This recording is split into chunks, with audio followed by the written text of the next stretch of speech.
رسول اللہ صلی اللہ علیہ وسلم نے فرمایا، سب سے بڑی زیادتی یہ ہے کہ آدمی ناحق کسی کی بے عزتی کرے۔ رسول اللہ صلی اللہ علیہ وسلم نے فرمایا، جب دو مسلمان آپس میں مصافحہ کرتے ہیں تو ان دونوں کے جدا ہونے سے پہلے انہیں بخش دیا جاتا ہے۔ رسول اللہ صلی اللہ علیہ وسلم نے فرمایا، مسلمانوں میں کامل ایمان والے وہ لوگ ہیں جن کے اخلاق اچھے ہیں۔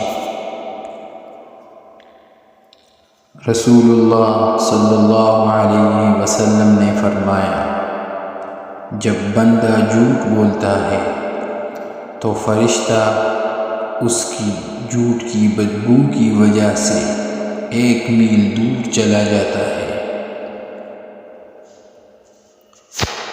رسول اللہ صلی اللہ علیہ وسلم نے فرمایا، وہ شخص جنت میں نہ جائے گا جن کا پڑوسی اس کی آفتوں سے محفوظ نہ ہو۔ رسول اللہ صلی اللہ علیہ وسلم نے فرمایا، 4 باتیں انبیاء اور رسل کی سنت میں سے ہیں: حیا کرنا، عطر لگانا، مسواک کرنا اور نکاح۔ عیسیٰ علیہ السلام نے فرمایا، مالدار بہت دشواری کے ساتھ جنت میں داخل ہوگا۔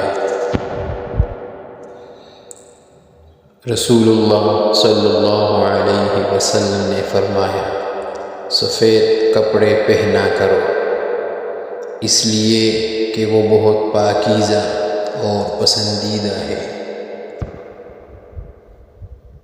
رسول اللہ صلی اللہ علیہ وسلم نے فرمایا، جو شخص سود کا 1 درہم بھی جان بوجھ کر کھائے گا، اس کا گناہ 36 بار زنا کرنے سے